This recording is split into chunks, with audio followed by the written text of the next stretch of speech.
12 años. Y el reflejo de Claire todavía se niega a desvanecerse por completo de los espejos de mi mente. A veces, al afeitarme, con la navaja suspendida y el vaho del agua caliente empañando el cristal, creo verla detrás de mí, una silueta fugaz en el límite de la percepción, la misma sonrisa enigmática que dedicó al espejo del baño justo antes de disolverse. No hubo grito, ni lucha, solo el sonido del grifo abierto, y luego, nada, un vacío donde antes había una presencia. Los médicos lo llamaron un episodio psicótico inducido por el estrés, una alucinación. Pero yo sabía, con una certeza que me helaba la médula, que Claire no se había ido. Había sido tomada, atravesando una superficie que creíamos sólida, como si la realidad misma fuera una membrana permeable. La época de su desaparición coincidió con otros relatos, susurros en foros olvidados de Internet sobre los desvanecidos, personas que como ella se esfumaron sin dejar rastro, a menudo frente a superficies reflectantes. Mi nombre es Dr. Ethan Turner, y a mis 54 años, el universo se había convertido en mi único consuelo, o quizás en mi más elaborada forma de evasión. Desde la cúpula del Observatorio Austral de Cerro Tololo, enclavado en la aridez implacable del desierto de Atacama, la noche chilena ofrecía un espectáculo de pureza cristalina. Millones de estrellas palpitaban con una frialdad distante, un orden matemático que contrastaba brutalmente con el caos que se había instalado en mi interior. Aquí, el silencio era tan vasto que uno podía escuchar el latido de su propia sangre, una banda sonora para la soledad autoimpuesta. El aire, fino y gélido, agudizaba los sentidos, aunque yo solo buscaba embotar uno, el recuerdo persistente de aquel baño, de aquel espejo que se tragó mi mundo. La ironía no se me escapaba. Dedicaba mi vida a observar los objetos más distantes y masivos del cosmos, mientras era incapaz de comprender la desaparición de una sola persona, la más cercana a mí. El James Webb, nuestra joya tecnológica, era mi ventana a esos abismos. Sus espejos segmentados, una maravilla de la ingeniería, capturaban la luz fósil de galaxias nacidas en el amanecer del tiempo. Me preguntaba a menudo si esos mismos principios ópticos, la reflexión y la refracción, no ocultaban secretos más profundos, portales a realidades que nuestra física apenas comenzaba a intuir. Mis colegas me consideraban brillante, aunque excéntrico, un hombre perseguido por fantasmas personales que proyectaba en las ecuaciones de la evolución estelar. Quizás tenían razón. Durante años, había llenado cuadernos con teorías que bordeaban la metafísica, especulaciones sobre la naturaleza de los espejos, no como simples reflectores de luz, sino como puntos de adelgazamiento dimensional, lugares donde el tejido del espacio-tiempo podría ser más frágil, susceptible a tensiones desconocidas. Eran las divagaciones de un hombre en duelo, lo sabía, pero también eran la única forma de mantener viva la esperanza, o la ilusión de que Claire no se había perdido para siempre, sino que simplemente había transitado a un lugar al que yo, por ahora, no tenía acceso. La idea de los desvanecidos se convirtió en una obsesión silenciosa, un patrón que buscaba en los datos más anómalos del universo. El trabajo en el observatorio era metódico, una rutina de calibraciones, seguimientos y análisis de datos que me anclaba a la realidad, o al menos a la ilusión de una. Pero incluso aquí, en este santuario de la ciencia, la imagen de Claire y el enigma de los espejos me acechaban. Cada lente pulida, cada superficie reflectante de los instrumentos se convertía en un recordatorio. El James Webb, con su enorme ojo dorado, era el mayor espejo de todos, y yo, su humilde servidor, no podía evitar preguntarme qué reflejos inesperados podría mostrarnos desde las profundidades insondables del espacio y el tiempo. Las noches en el Atacama son de una belleza desoladora. El frío penetra hasta los huesos, y el viento arrastra consigo los susurros de eras geológicas. A menudo me encontraba solo en la sala de control, rodeado por el parpadeo de los monitores, sintiéndome como un antiguo sacerdote escrutando los augurios en las entrañas del cielo. La pérdida de Claire había abierto una brecha en mi percepción del mundo, una fisura por la que se colaba una inquietud constante. Sentía que el universo era fundamentalmente extraño y que nuestra comprensión de él era tan superficial como el reflejo en un charco de agua. Aquel año, el 2037, había sido particularmente productivo en términos de datos. El web estaba superando todas las expectativas, revelando objetos y fenómenos en los límites de la imaginación. Pero para mí, cada nueva imagen, cada espectro analizado, era también una búsqueda de algo más, algo que no podía nombrar, pero que sentía vibrar justo debajo de la superficie de lo observable. Era la misma sensación que tuve cuando entré al baño y encontré solo el eco de su presencia, la misma que me invadía al leer los fragmentados testimonios de los desvanecidos.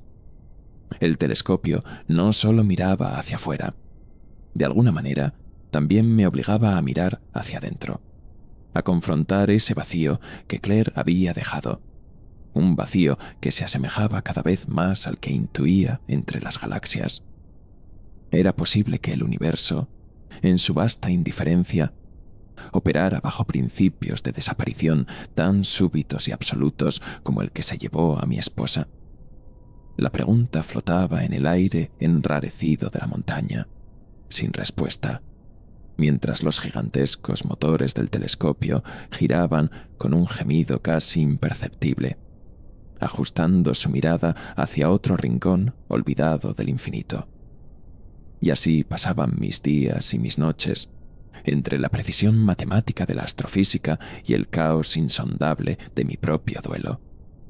La búsqueda de orden en el cosmos era quizás una forma de imponer un orden ficticio a mi propia vida destrozada. Pero en el fondo, una parte de mí anhelaba el caos, la ruptura de ese orden, la confirmación de que la realidad era tan extraña y maleable como sospechaba desde aquella mañana fatídica. No sabía entonces que estaba a punto de encontrar precisamente eso, una anomalía que haría palidecer el misterio de Claire, conectándolo de una forma aterradora con el destino de todo lo que existe, preguntándome si el cosmos mismo no era sino el espejo definitivo, reflejando una nada que apenas comenzábamos a entrever. La noche del 17 de abril comenzó como cualquier otra. El aire era seco, la visibilidad impecable. El web estaba enfocado en NGC 739, una de las galaxias del quinteto de Stefan, un objetivo fascinante por sus interacciones gravitatorias y su rica formación estelar. Estaba revisando los datos espectrográficos preliminares, buscando firmas de elementos pesados en atmósferas de exoplanetas distantes, un trabajo minucioso que requería paciencia y una atención casi obsesiva al detalle. La cafeína me mantenía alerta, el único calor proveniente de la taza humeante entre mis manos y el tenue resplandor de las pantallas. Mi colega, el doctor Matthew Carter, roncaba suavemente en un sillón cercano, exhausto tras una larga sesión de calibración. Fue entonces cuando lo vi. Una fluctuación, sutil al principio, casi imperceptible en el torrente de datos. En el sector asignado a la fotometría de estrellas individuales dentro de NGC 739, 3 puntos de luz, 3 soles distantes, habían disminuido su brillo, no de forma errática, como lo haría una variable cefeída o una estrella eclipsada por un compañero invisible. No, esto era diferente.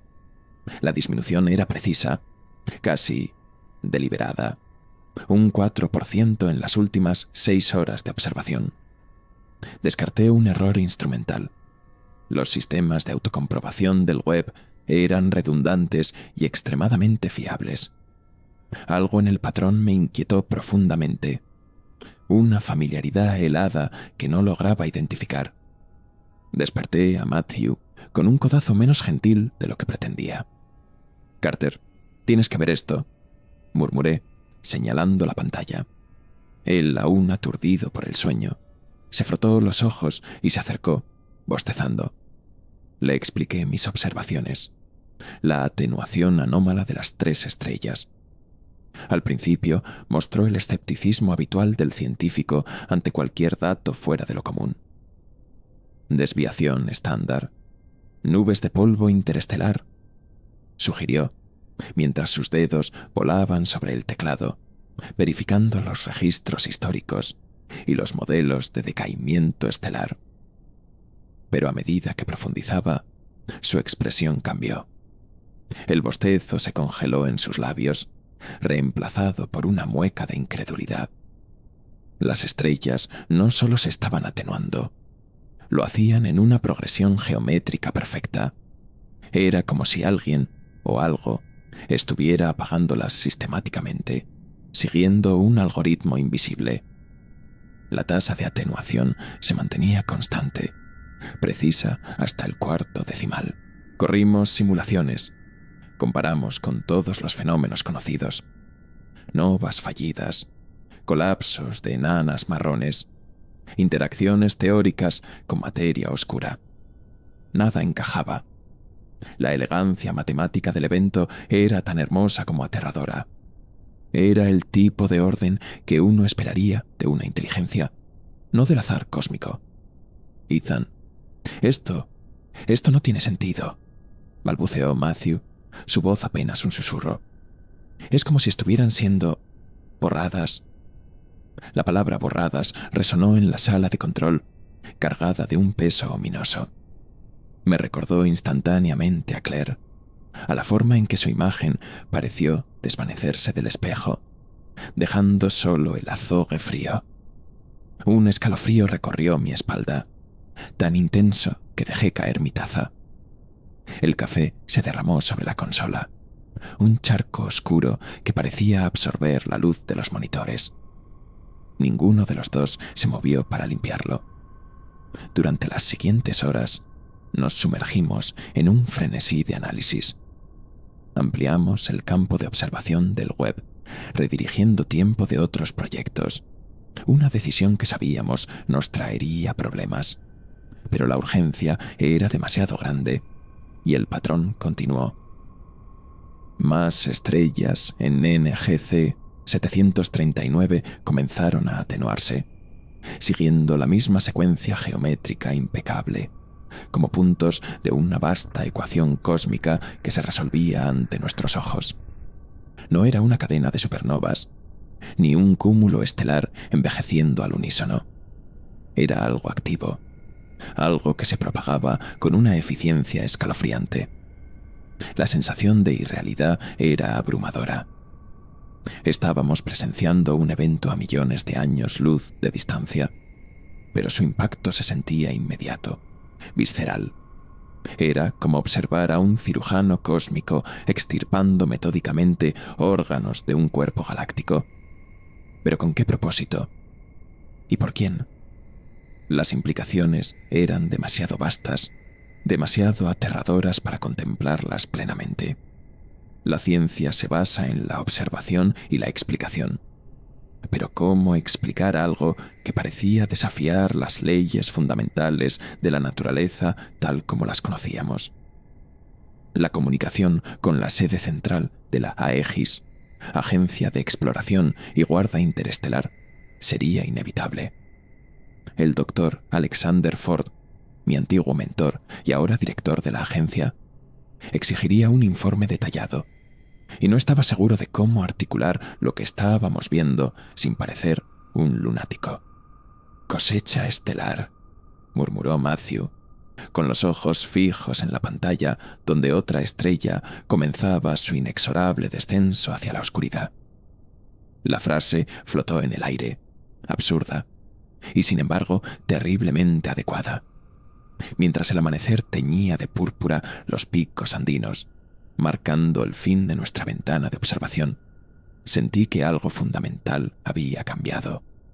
La noche había traído consigo no solo datos, sino una revelación, una grieta en el velo de la realidad. Lo que habíamos visto no era simplemente una anomalía astronómica. Era una señal, una evidencia de que no estábamos solos en el universo y de que las otras inteligencias, si es que se les podía llamar así, operaban a una escala y con unos propósitos que escapaban a nuestra más febril imaginación. La asepsia del laboratorio se sentía ahora profanada por una presencia invisible y omnipotente. Recogimos nuestras notas, los discos de datos, con un silencio pesado. Las implicaciones de notificar esto al mundo, o incluso a nuestros superiores, eran monumentales. No se trataba de encontrar vida microbiana en Marte o señales de radio de una civilización cercana. Esto era de un orden completamente diferente, algo que podría redefinir el lugar de la humanidad en el cosmos, o quizás anularlo por completo. Al salir del observatorio, el primer rayo de sol me hirió los ojos. Parecía más pálido, menos seguro que el día anterior, como si también él sintiera la sombra de lo que habíamos presenciado en la lejana NGC 739. Me detuve un instante, mirando mi propio reflejo distorsionado en el cristal de la puerta. Por un momento, creí ver algo más allí, algo que no era yo, observándome desde la oscuridad interior, un escalofrío que no provenía del aire enrarecido del desierto, sino de la comprensión de que habíamos tropezado con algo que desafiaba no solo nuestro conocimiento, sino quizás la propia fábrica de la realidad. La pregunta ya no era qué estaba pasando, sino cuándo esa metódica oscuridad llegaría hasta nosotros. La llamada al doctor Alexander Ford fue tan tensa como había previsto. Su voz, habitualmente calmada y paternal, adquirió un filo de incredulidad mientras Matthew y yo exponíamos nuestros hallazgos, tropezando con las palabras para describir lo indescriptible. Atenuación geométrica sistemática, repetía Ford, como si la mera frase pudiera contener la enormidad de lo que implicaba. Nos convocó a la sede de la Aegis en Ginebra con urgencia inmediata. El viaje fue un borrón de aeropuertos y ansiedad. La conversación con Matthew girando en círculos cada vez más sombríos. Éramos testigos de un acto de ingeniería a escala galáctica o de un fenómeno natural tan exótico que nuestra física actual no podía ni empezar a catalogar. La primera opción era aterradora. La segunda, quizás, aún más, pues sugeriría que el universo era inherentemente hostil a la comprensión. La sede de la Aegis era un complejo subterráneo, un laberinto de acero y cristal diseñado para resistir cualquier cosa, excepto, quizás, la noticia que traíamos. Allí nos presentaron al resto del equipo de crisis. La general Eva Rostova, una mujer de mirada acerada y pragmatismo implacable, representaba el brazo militar de la agencia. Su presencia era un recordatorio constante de que cualquier otro en el cosmos sería considerado, ante todo, una amenaza potencial. Frente a ella, la doctora Lena Hanson, una lingüista y semiótica de renombre mundial, parecía casi etérea. Sus ojos, sin embargo, ardían con una inteligencia penetrante. Su tarea, nos informó Ford, sería intentar establecer algún tipo de comunicación, si es que tal cosa era posible o incluso deseable. Las siguientes semanas se convirtieron en una vorágine de análisis y debate. Los datos del James Webb, corroborados por otros observatorios espaciales y terrestres, no dejaban lugar a dudas. Algo estaba, efectivamente, cosechando estrellas en NGC 719. Las estructuras responsables, si es que eran estructuras, permanecían invisibles, operando de formas que no interactuaban con el espectro electromagnético de manera convencional. Solo sus efectos eran perceptibles. El vaciamiento progresivo de soles. No había explosiones ni radiación anómala que indicara un proceso violento. Era más bien como si la energía vital de las estrellas fuera drenada, absorbida silenciosamente, dejando atrás solo cáscaras frías, o en algunos casos absolutamente nada, como si la materia misma hubiera sido desensamblada. La doctora Hanson se enfrentaba a un enigma monumental. ¿Cómo comunicarse con algo cuya naturaleza y motivaciones eran un completo misterio? No había señales de radio, ni patrones de luz intencionados. Los únicos rastros eran las perturbaciones gravitacionales residuales y unas extrañas fluctuaciones en el fondo cósmico de microondas cerca de las estrellas afectadas, como ecos o sombras dimensionales. Lena teorizaba que estos podrían ser subproductos de su existencia o de su tecnología, no mensajes deliberados. Era como intentar interpretar los pensamientos de una ballena analizando las ondas que deja en el agua. Una tarea ingente, quizás inútil, pero la única que teníamos. Mientras tanto, la general Rostova presionaba para obtener información sobre las capacidades ofensivas o defensivas de estas entidades. Pueden viajar más rápido que la luz. Tienen escudos. ¿Cuál es su fuente de energía, aparte de las estrellas que consumen?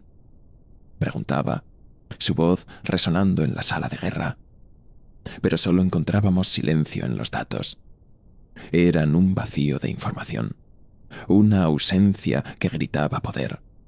La idea de una defensa militar parecía cada vez más absurda. ¿Cómo defenderse de algo que puede apagar soles a millones de años luz de distancia sin que apenas nos demos cuenta? Yo me encontraba cada vez más absorto en mis propias teorías, conectando el desvanecimiento de las estrellas con la desaparición de Claire y los desvanecidos. ¿Podrían estas entidades operar a través de dimensiones superiores, doblando el espacio-tiempo de maneras que nos resultaban imperceptibles? ¿Era la cosecha estelar una forma de manipular la energía necesaria para tales proezas? Compartí mis especulaciones con Lena, quien, a diferencia de los físicos más ortodoxos, no las descartó de plano. Veía en la naturaleza de los ecos dimensionales un posible correlato con mis ideas sobre umbrales y superficies reflectantes como puntos débiles en el tejido de la realidad. Era un consuelo tenue, la sensación de no estar completamente loco. El ambiente en la Aegis se volvía más opresivo con cada día que pasaba. El goteo constante de nuevas estrellas, apagándose en NGC 739. Era como el avance inexorable de una enfermedad cósmica. Empezamos a referirnos a las entidades como los cebradores, una palabra que capturaba la metódica e impersonal naturaleza de su labor. No había indicios de malicia, ni de benevolencia. Simplemente hacían lo que hacían, como una fuerza de la naturaleza operando a una escala divina o demoníaca, según la perspectiva. Para un insecto, la bota que lo aplasta no es ni buena ni mala, simplemente es. La falta de intención comunicativa era lo más descorazonador para Lena. Es como si no fuéramos relevantes para ellas, me confesó una noche, mientras compartíamos un café insípido en la cantina. Nuestra existencia, nuestra inteligencia, podría serles tan indiferente como la de una colonia de bacterias en una fruta que están a punto de consumir. Sus palabras resonaron con mi propia sensación de insignificancia, la misma que me había embargado tras la pérdida de Claire. El universo no nos debía explicaciones, ni consideración. Éramos, quizás, un accidente afortunado o desafortunado, dependiendo del día, en un cosmos vasto e indiferente. La tensión entre la facción científica, liderada por Ford y Hanson, que abogaba por la comprensión y el intento de contacto, y la facción militar de Rostova, que exigía planes de contingencia y una postura defensiva, crecía día a día. Pero, ¿cómo prepararse para lo desconocido? ¿Cómo defenderse de una sombra? Mis propias reflexiones se volvían más oscuras. Si las estrellas podían ser apagadas con tal facilidad, ¿qué impedía que mundos enteros, o incluso la propia realidad, fueran igualmente susceptibles a este desvanecimiento cósmico? El espejo del baño de mi casa ya no me parecía un simple objeto cotidiano, sino un portal potencial a esa misma nada devoradora. La pregunta persistente era si Claire había encontrado en su reflejo una salida, o una entrada a algo infinitamente más vasto y aterrador.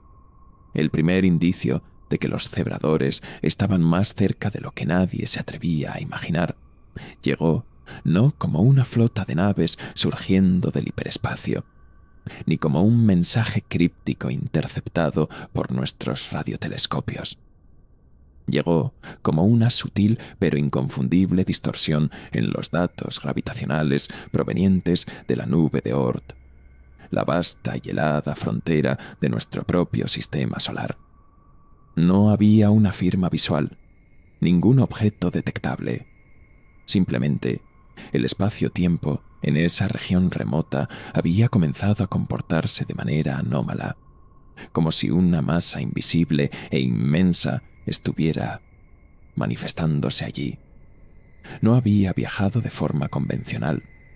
Parecía haber surgido de la nada, o quizás siempre había estado acercándose de una forma tan ajena a nuestra comprensión de la física que nuestros instrumentos no habían sido capaces de registrarla hasta ese momento. El pánico en la Aegis fue inmediato y apenas contenido. Los modelos que proyectaban la llegada de cualquier influencia de NGC 739 en eones se hicieron añicos. Estaban aquí, o al menos una vanguardia, un efecto de su actividad. Ya estaba llamando a nuestra puerta cósmica. La general Rostova ordenó la movilización total de todas las defensas espaciales de la Tierra. Una red de satélites armados y bases lunares que, aunque formidable contra cualquier amenaza humana, sabíamos en el fondo que sería como arrojar piedras contra un tsunami cósmico. Ford, por su parte, luchaba por mantener la calma, por evitar que la noticia se filtrara al público general, pero era una batalla perdida de antemano. En cuestión de días, astrónomos aficionados y observatorios independientes comenzaron a reportar extrañas perturbaciones en las órbitas de los cometas de período largo, los mismos que nacían en la nube de Oort. La información, fragmentada y a menudo contradictoria, se extendió como la pólvora por Internet. Las primeras teorías conspirativas no tardaron en aparecer, seguidas de un fervor apocalíptico que barrió el globo. Los gobiernos intentaron imponer la calma con explicaciones oficiales sobre fenómenos solares inusuales o lluvias de meteoritos, pero la semilla de la duda ya había germinado, alimentada por una inquietud primordial que yacía latente en la psique colectiva. El mundo, sin saber exactamente a qué se enfrentaba, comenzaba a sentir el aliento frío de lo desconocido en la nuca.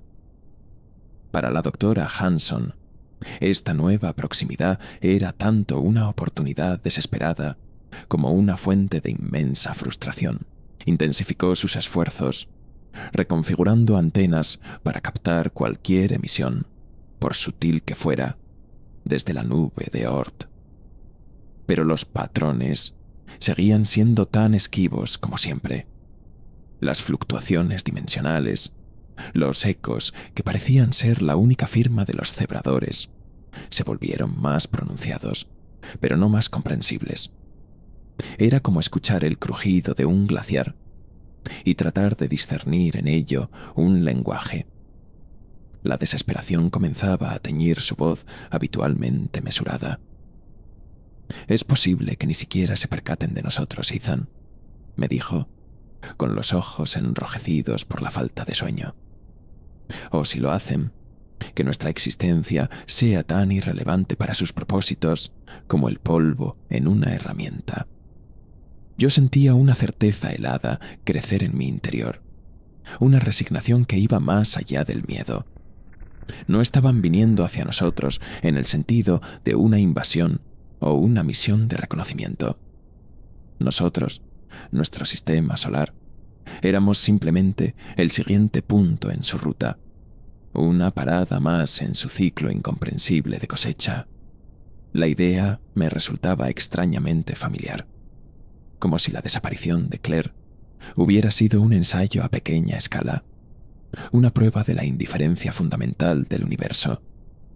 Ella no fue elegida, simplemente estaba en el lugar equivocado, en el momento equivocado, frente a un umbral que decidió abrirse. Y ahora, la humanidad entera se encontraba en una situación similar. Las noticias del exterior eran cada vez más caóticas. Disturbios en las grandes ciudades, colapsos bursátiles, el surgimiento de cultos que adoraban a los devoradores de estrellas, o que predicaban el fin de los tiempos. La fina capa de civilización se estaba resquebrajando, revelando el miedo y la irracionalidad que siempre habían acechado bajo la superficie. Rostova seguía adelante con sus preparativos militares, una muestra de desafío tan fútil como conmovedora. Verla dirigir a sus equipos, trazar estrategias contra un enemigo cuya naturaleza desafiaba la propia definición de enemigo, era observar la lucha de Sísifo en tiempo real. Las anomalías en la nube de Oort comenzaron a propagarse hacia el interior del sistema solar con una lentitud aterradora, como una mancha de tinta extendiéndose por un papel secante. No había objetos visibles, solo esa perturbación creciente en el tejido mismo del espacio, una ondulación que afectaba las órbitas de los planetas exteriores Neptuno y Urano. Nuestros modelos predecían que, a ese ritmo, la influencia alcanzaría el cinturón de asteroides en cuestión de meses, y luego, inevitablemente, los planetas interiores, la Tierra, el Sol. Recuerdo una noche, durante una breve pausa en la sala de control, observar una fotografía de Claire que llevaba en mi cartera. Su sonrisa, la forma en que sus ojos captaban la luz. ¿Habría sentido ella esta misma aproximación ineludible en los momentos antes de desaparecer?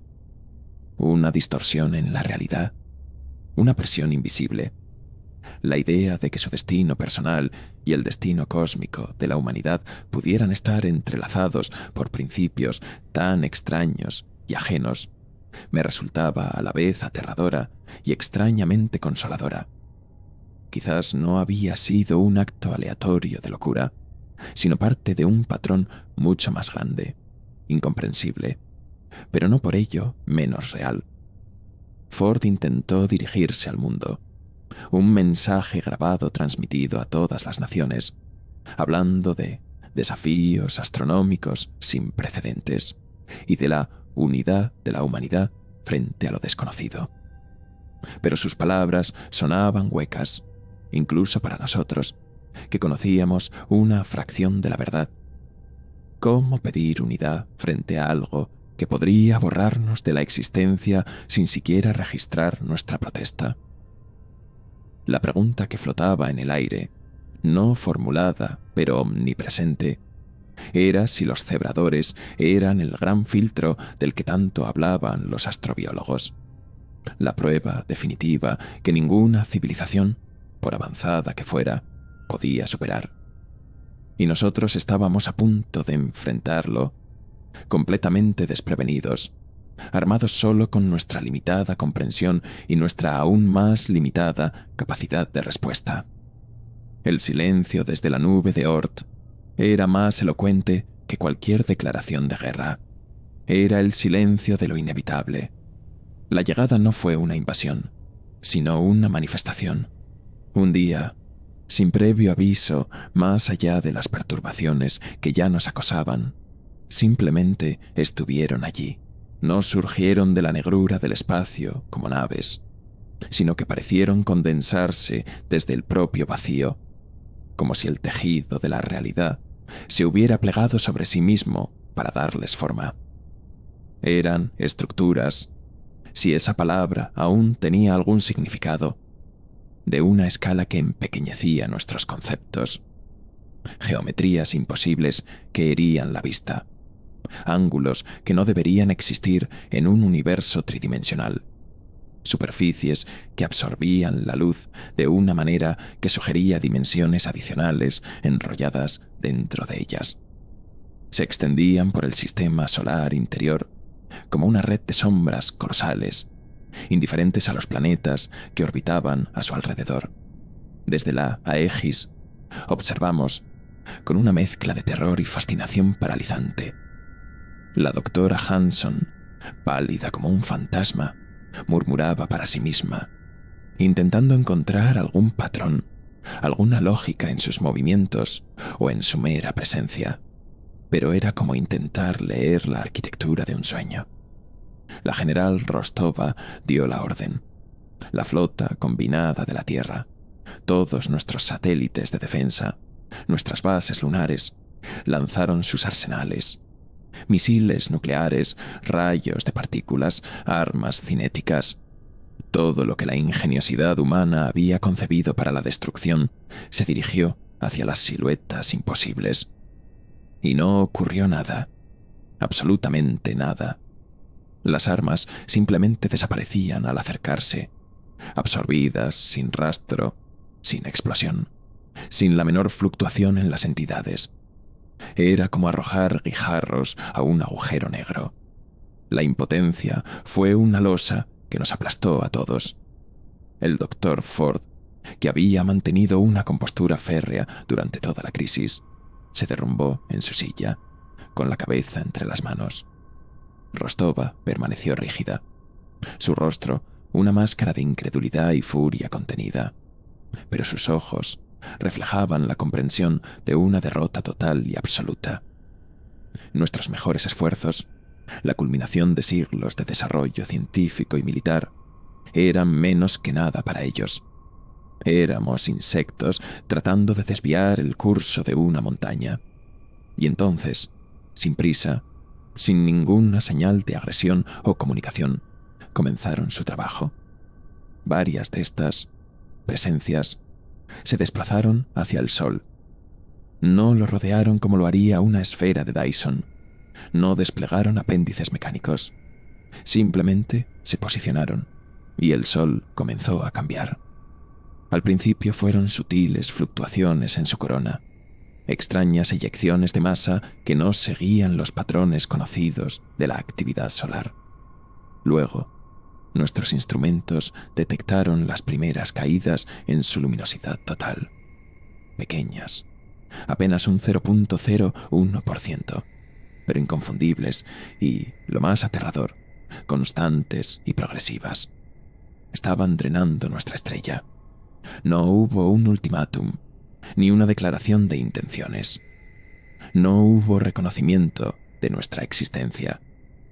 El silencio de los cebradores era absoluto. Una indiferencia cósmica que resultaba infinitamente más aterradora que cualquier hostilidad declarada. Estaban haciendo lo que habían venido a hacer, lo que aparentemente habían hecho a innumerables estrellas antes, y nuestra presencia, nuestras súplicas silenciosas, nuestros fútiles actos de desafío, eran completamente irrelevantes para el proceso. El mundo exterior, que había estado al borde del pánico, se sumió en un estupor colectivo. Las imágenes de las estructuras imposibles, transmitidas por las pocas agencias espaciales que aún funcionaban, eran demasiado ajenas, demasiado incomprensibles para ser procesadas. Algunos rezaban, otros se entregaban al caos, pero la mayoría simplemente observaba en silencio cómo el cielo comenzaba a oscurecerse de una manera nueva y definitiva. La luz del sol, fuente de toda vida en la Tierra, se volvía cada día un poco más tenue, un poco más fría. Desde la Aegis seguimos monitorizando, registrando datos que ya nadie sabía cómo interpretar o para qué servirían. ¿Un epitafio para la humanidad? ¿Una advertencia para alguna futura civilización que pudiera surgir de nuestras cenizas en eones lejanos? La doctora Hanson había dejado de intentar descifrar los ecos dimensionales. Ahora se dedicaba a registrar las variaciones en el espectro del Sol moribundo, una elegía escrita en líneas de absorción y emisión. Recuerdo haber salido al exterior del complejo subterráneo durante uno de los breves periodos en que se consideró seguro. El aire ya era notablemente más frío, y el sol del mediodía tenía la palidez de un atardecer perpetuo. Miré hacia arriba, hacia esas formas que colgaban en el cielo como sentencias de muerte. No sentí odio, ni siquiera miedo en ese momento. Solo una profunda, insondable tristeza y una sensación de inevitabilidad. Estábamos presenciando el fin de nuestro mundo, no con una explosión, sino con un lento y metódico desvanecimiento. Un eco monstruoso de la forma en que Claire había desaparecido de mi vida. La conexión era ineludible. El universo, en su forma más fundamental, parecía operar bajo un principio de sustracción, de borrado. Y nosotros, con toda nuestra arrogancia, con toda nuestra ciencia y filosofía, no éramos más que una nota al pie de página en un texto cósmico que estaba siendo reescrito, o quizás simplemente borrado por completo. Las estructuras no eran destructoras en el sentido activo. Eran más bien como el tiempo mismo, erosionando, consumiendo, devolviendo todo a un estado primordial o a uno nuevo que no podíamos concebir. El proceso de drenaje del sol se aceleró. Cada día, la disminución de su brillo era más notable. Las plantas comenzaban a marchitarse, los océanos a enfriarse. La humanidad se enfrentaba a una extinción lenta, a una nueva edad de hielo impuesta no por ciclos terrestres, sino por la voluntad inescrutable de entidades que ni siquiera nos consideraban dignos de una explicación. El silencio de los cebradores era el sonido más aterrador que jamás había escuchado. El sonido del fin de todas las cosas bajo un sol que se apagaba sin ira, pero con una finalidad absoluta. Los meses se deslizaron hacia un crepúsculo perpetuo. El sol, nuestro sol, era ahora una brasa mortecina en el cielo, un disco pálido que apenas ofrecía un calor fantasmal. Su luz, antes dorada y vivificante, se había tornado de un naranja enfermizo, tiñendo el mundo con los colores de una decadencia cósmica. Las temperaturas globales se habían desplomado, sumiendo al planeta en un invierno nuclear sin explosiones, solo el frío implacable de un astro moribundo. La civilización, tal como la conocíamos, se había desintegrado. Las ciudades eran mausoleos helados, los campos vastas extensiones de escarcha. El hambre y el frío habían reclamado a la mayoría, y los pocos que quedaban se aferraban a una existencia precaria, sombras tiritando en un mundo que se congelaba. Regresé a Cerro Tololo.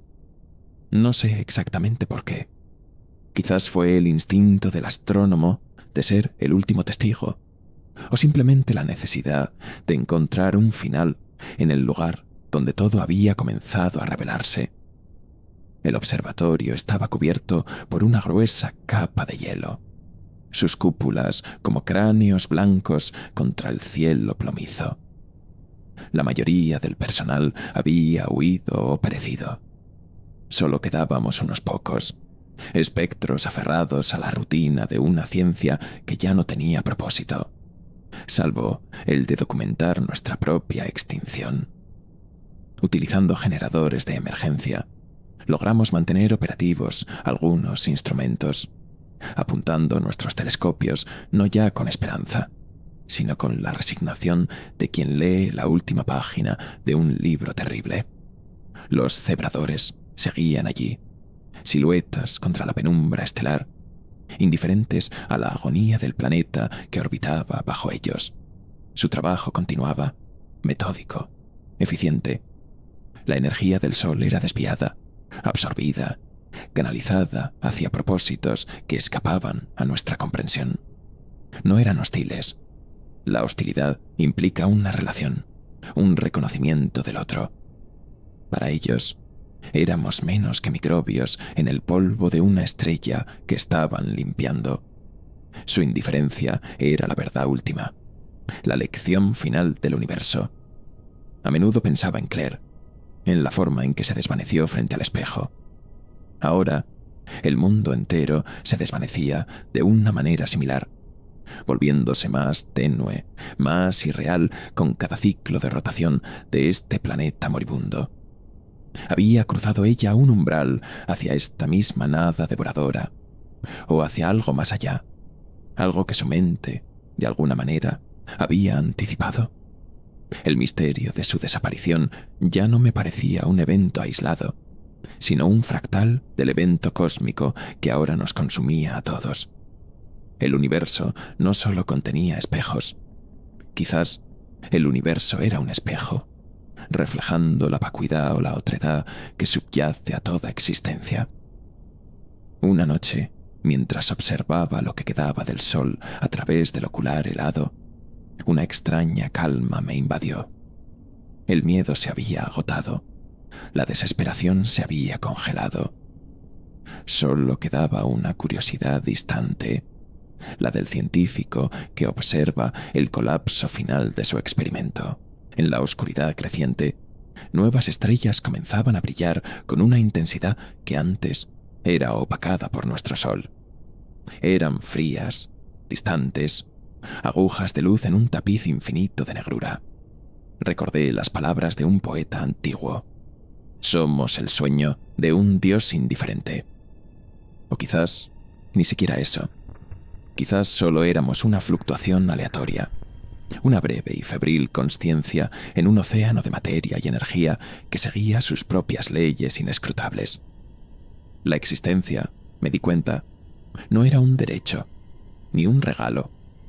Era un accidente, un improbable equilibrio de fuerzas que podía ser deshecho con la misma facilidad con la que se formó.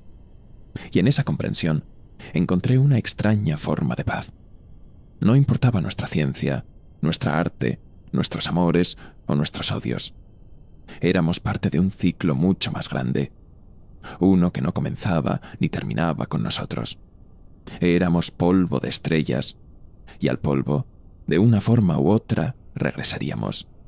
Los instrumentos marcaban otra caída en la producción de energía solar. El frío en la cúpula se hizo más intenso. El aliento se condensaba frente a mi rostro en nubes efímeras. Afuera, el viento arrastraba cristales de hielo, un lamento por un mundo perdido. Los cebradores seguían con su cosecha, impasibles. Eran la entropía hecha forma, o quizás un orden superior que confundíamos con el caos. No lo sabríamos nunca. Y, en última instancia, no importaba. Cerré los ojos por un momento. La imagen de Claire, sonriendo desde el otro lado del espejo, acudió a mi mente. Ya no era aterradora, sino extrañamente reconfortante. Quizás ella había entendido algo que a nosotros nos llevó una extinción comprender. Que somos reflejos, ecos, breves patrones en una superficie mucho más vasta. Y que todos los espejos, tarde o temprano, se oscurecen. El frío se hacía más profundo. La oscuridad avanzaba implacable, y yo, Ethan Turner, un simple astrónomo, me convertía en el último testigo del largo adiós de la humanidad, bajo un sol que ya no era nuestro, en un universo que finalmente revelaba su rostro verdadero, vasto, indiferente y absolutamente silencioso.